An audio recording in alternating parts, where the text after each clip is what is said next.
আমার প্রিয় বন্ধুরা, আজকে আমরা শিখব একটা নতুন জিনিস। সেটা হচ্ছে লিমিট বা সীমা। এই লিমিট বা সীমা, তো লিমিট কথাটা তো আমরা নিশ্চয়ই জানি যে একটা লিমিট পর্যন্ত তো নিশ্চয়ই যেতে হবে, বা একটা লিমিটের বাইরে যাওয়া হবে না। ওই ছেলেটা লিমিটের বাইরে চলে গেছে, আউট অফ লিমিট। এই কথাগুলো তো আমরা প্রায় শুনে আসছি, ঠিক আছে না? তো চলো সরাসরি আমরা অঙ্কে চলে যাই। এখানে লিমিট এক্সটেন্ডস টু জিরো কথাটা মানে কি, এর উচ্চারণটা দেখো আমি এখানে লিখে দিয়েছি যে লিমিট এক্সটেন্ডস টু জিরো, মানে এক্স আমাদের জিরোর দিকে যাচ্ছে, or x approaches to zero.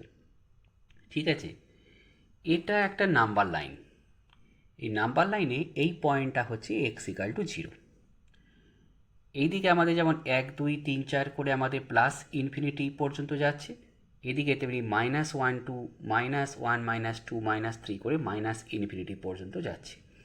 তা এক্স টেন্স টু জিরো কথাটা মানে হচ্ছে এক্স হচ্ছে একটা ভ্যারিয়েবল যার ভ্যালুটা দুই দিক থেকেই আমাদের জিরোর দিকে আসছে।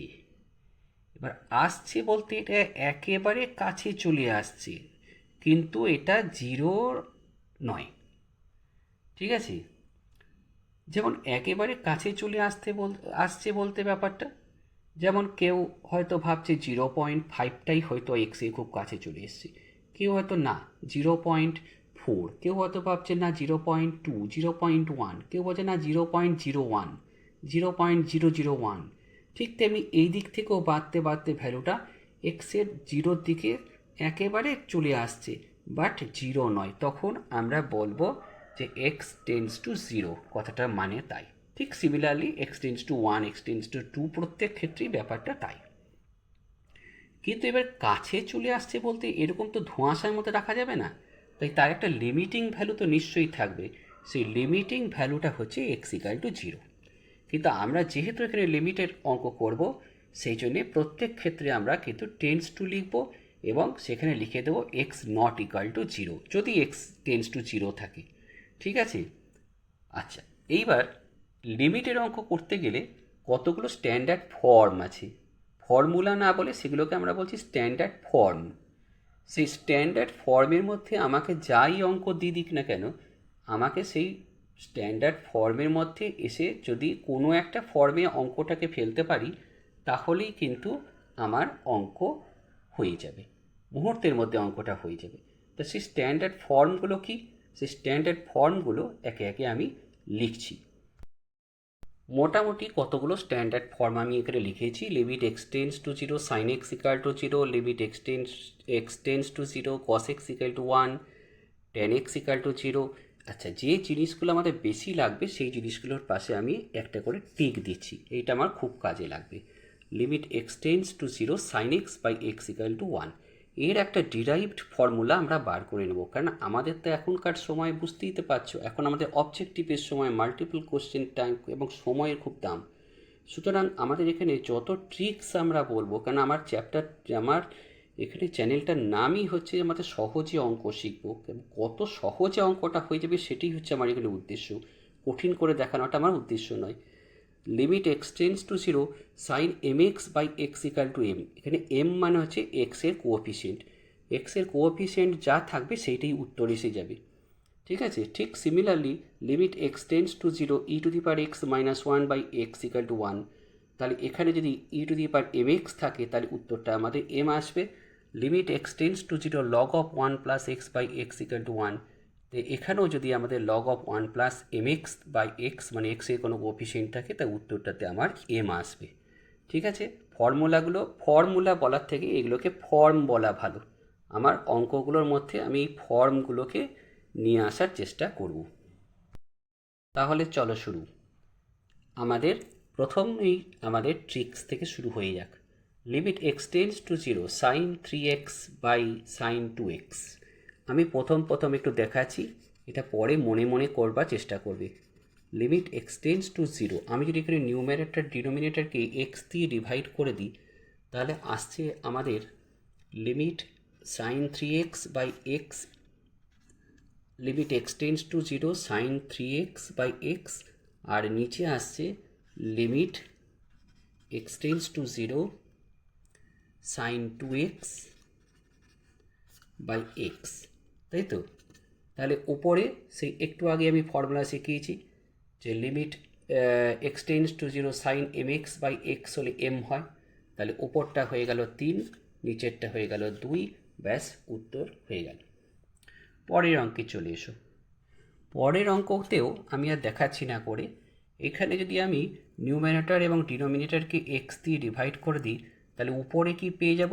Limit x tends to zero e to the power m x minus 1 by x, এটা আমরা জানি উত্তর হয় এম, তাহলে এখানে 3 আসবে।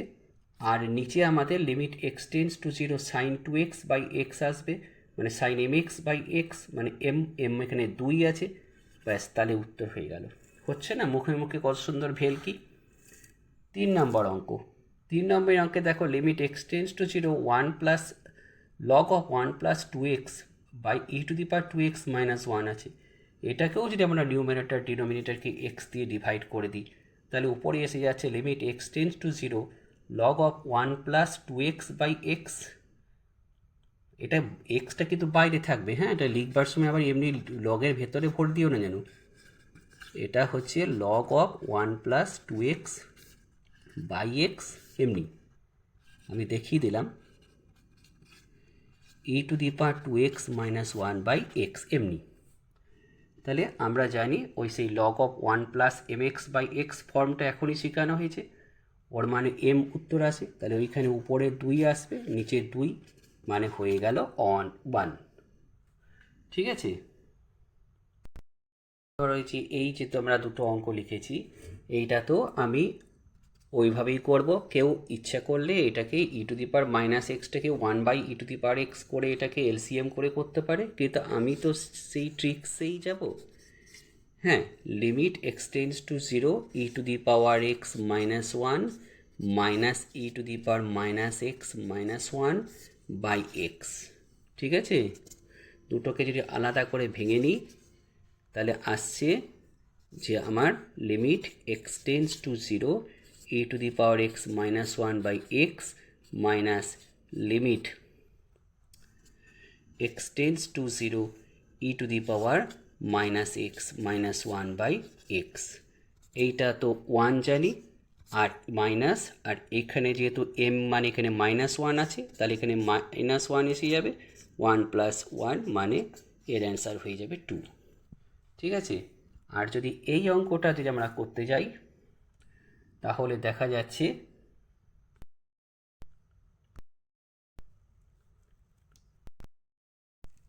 এটা তো কিছুই নয়, এটা তো সেই আগের অঙ্কের মতনই, নিউমিনেটর আর ডিনোমিনেটরকে যদি আমরা এক্স দিয়ে ডিভাইড করে দিই, তাহলে এসে যাচ্ছে limit x tends to zero log of 1 plus x by x plus limit x tends to zero sine x by x, আর নিচে চলে আসছে যে limit x tends to zero e to the power x minus 1 by x. এইটা তো আমাদের 1, এইটা আমাদের 1, এটা 1, মানে 1 প্লাস 1 বাই 1 মানে এর অ্যান্সার হলো 2। ঠিক আছে, তাহলে দেখা যাচ্ছে যে আমাদের ওই যে ফর্মগুলো বলছি, সেই ফর্মগুলোর মধ্যে নিয়ে চলে আসাটাই অঙ্ক। ঠিক আছে, এবার আরও কতগুলো অন্য ধরনের অঙ্ক দেখাই। প্রথম অঙ্কটা তো আমাদের একদম যেমন জানি, খালি ট্রিগনোমেট্রিক ফর্মুলার একটুখানি অ্যাপ্লাই করে দিতে হবে। Limit x tends to zero 1 minus cos 2x, মানে আগের দিনই আমি শিখিয়েছি 2 sine square x by sine square x. ঠিক আছে, তো ব্যাস আর রইলটা কি অঙ্কটার মধ্যে, তো আমাদের 2 সেখানে সাইন স্কোয়ার এক্স তো কেটেই গেল, তাহলে এর অ্যান্সার হলো 2। আচ্ছা, এইখানে কিন্তু একটা কথা বুঝবার আছে, এখানে সাইন এক্স আমরা জানি limit x tends to zero sine x মানে কিন্তু জিরো, তাহলে এটা কিন্তু 0/0 ফর্ম চলে আসছে। কিন্তু যদি এক্সের ভ্যালুটা টেন্স টু জিরো, কিন্তু হ্যাঁ মানে জিরো পুরোপুরি নয়, তার জন্যে কী হচ্ছে, এটা লিমিটিং কন্ডিশনে কিন্তু এইটার ভ্যালুটা কেটে যাবে, নিচেরটা কিন্তু জিরো আসবে না। সেই জন্য আমাদের এখানে লিখে দিতে হয় এসব অঙ্কে যে এক্স টেন্স টু জিরো, তাহলে therefore x not equal to zero.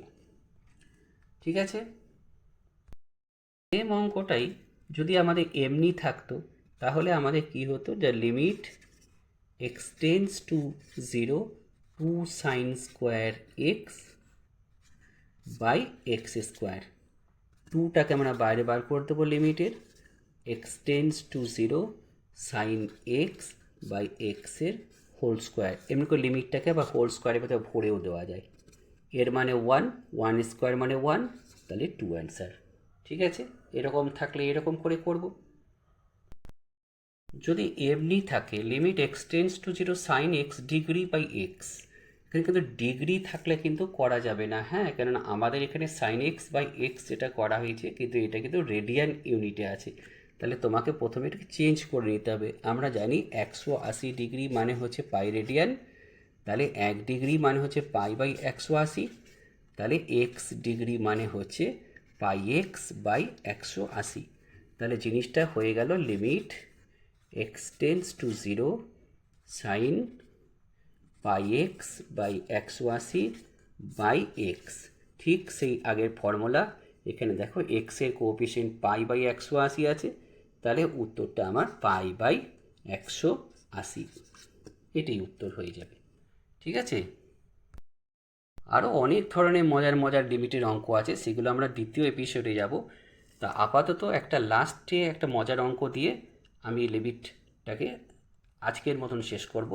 সেই মজার অঙ্কটা হচ্ছে, চলো অঙ্কটা বানাচ্ছি আমি মনে মনে। Limit x tends to pi by two minus x into suppose এখানে ট্যান এক্স আছে।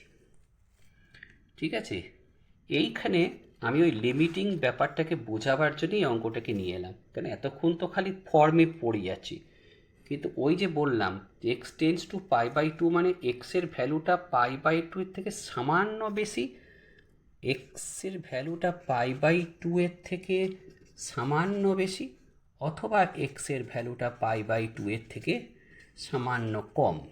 ঠিক আছে, এইচের ভ্যালুটা এখানে একেবারে জিরো, নেগলিজেবল মানে একেবারে জিরোই ধরে নাও। আচ্ছা, এইখানে অনেক জায়গাতে অনেক ছেলে দেখি আমি শিখে এরকম করি যে pi by two minus x সমান এইচ ধরে নাও, বা pi by two minus x সমান ভি ধরে নাও।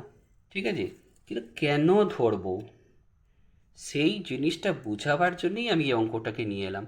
তাহলে এক্স ইকাল টু আমি পাই বাই টু প্লাস এইচও ধরতে পারি, অথবা x equal to pi by two minus H ধরতে পারি। ঠিক আছে, প্রথমে আমি x equal to pi by two minus H ধরে করছি। তার মানে কত হচ্ছে, এইচ মানে হচ্ছে, তাহলে এইচ মানে হচ্ছে আমার pi by two minus x, মানে ওই যে pi by two minus x equal to H ধরে নাও ব্যাপারটা, তারা এইটা মাইনাস ধরলে তখন আসছে ব্যাপারটা। হ্যাঁ, তো এখানে আমি যদি এক্স টেন্স টু 0 লিখি, মানে এক্স যদি জিরোর দিক, সরি এক্স টেন্স 0 না, x tends to pi by two লিখি, তার মানে কি হচ্ছে এইচ আমাদের জিরোর দিকে যাচ্ছে। ঠিক আছে, তাহলে এইখানটাতে আমি এবার চেঞ্জ করব, limit H tends to 0 pi by two minus H, মানে এবার পাই বাই টু মাইনাস এক্সের জায়গায় আমি এখন এইচ লিখব, আর ট্যান এক্স মানে কত আছে, ট্যান এক্স মানে pi by two minus H, pi by two মানে হচ্ছে 90 ডিগ্রি, তাহলে আমার ট্যান অফ 90 মাইনাস থিটা মানে হচ্ছে কট থিটা, তাহলে limit H tends to 0 H by আচ্ছা এইচ ইন্টু কট থিটা, তো পরে সরি থিটা না, এটা এইচ আছে, তাহলে limit H tends to 0 H by tan H. এটা ঘুরিয়ে আর লিখছি না, কেন আমাদের এখানে শর্ট দিনেরই সময়, তাই না, যত শর্টকাটে করতে পারবো তত তাড়াতাড়ি অঙ্ক হবে। তুমি লিখবে, অ্যাকচুয়ালি লেখার নিয়মটা হচ্ছে এরকমই, 1 by limit H tends to 0, আমি লিখে দেখিয়ে দিচ্ছি, ট্যান এইচ বাই এইচ হচ্ছে মানে 1 বাই 1 মানে 1 হচ্ছে। এইবারে গল্প হচ্ছে, কেউ হয়তো ভাবতে পারে যে স্যার আপনি তো সেই pi by two minus x মানে এইচই ধরলেন, ওই প্রথমটাকে ধরে দেখান তো যে আমাদের আসছে কি না, তো তাদের জন্যে প্রথমটা ধরেও আমি করছি। তা যদি আমি x=π/2 + h ধরেই নিতাম, তাহলে h=x - π/2 হচ্ছে, মানে π/2 - x, এই ভ্যালুটা হচ্ছে -h। ঠিক আছে, সে আগের মতনই হয়ে যাচ্ছে যে x আমাদের π/2 দিকে অ্যাপ্রোচ করলে h আমাদের টেন্ডস টু 0 দিকে হয়ে যাচ্ছে। তাহলে এই জিনিসটা পাল্টে গেল, এটা হয়ে গেল লিমিট h টেন্ডস টু 0 হয়ে গেল। π/2 - x এর জায়গায় আমি এখন -h লিখব। ঠিক আছে, আর tan অফ এক্স, এক্স মানে কি ধরেছি না π/2 + h। আমার চ্যানেলেরই এর আগের এপিসোডে আমি শিখিয়েছি কী করে আমাদের 90° × 1 + থিটা ধরলে কী করে চেঞ্জ হয়, সেই অল সাইন ট্যান কস চ্যাপ্টারটা দরকার হলে দেখে নেবে ভালো করে। তাহলে এইটা হয়ে গেল লিমিট h টেন্ডস টু 0, উপরটা -h, আর এইখানে আমাদের tan অফ 90° × 1 + থিটা মানে হয় -cot থিটা, মানে -cot h। তাহলে সেই ঘটনাটা সেই একই দাঁড়িয়ে গেল, h tends to 0, h/tan h, মানে সে আগের মতনই 1। তাহলে বোঝা যাচ্ছে যে লিমিটের ভ্যালুটা x টেন্ডস টু π/2 মানে হচ্ছে হয় π/2 থেকে সামান্য কম অথবা π/2 থেকে সামান্য বেশি। এইটা বোঝাবার জন্যই আমি দু রকম অ্যাপ্রোচেসেই অঙ্কটা করলাম। তাহলে আজ এমনিতে তো লিমিট তো একদিনে শেষ করা যাবে না, তাই লিমিটের আজকে মজাদারের কিছু উদাহরণের মাধ্যমে লিমিট ব্যাপারটা বোঝানোর চেষ্টা করলাম। এর পরের এপিসোডে আরও কিছু মজাদার লিমিটের অঙ্ক নিয়ে আমি আসবো। আজ এ পর্যন্তই থাক।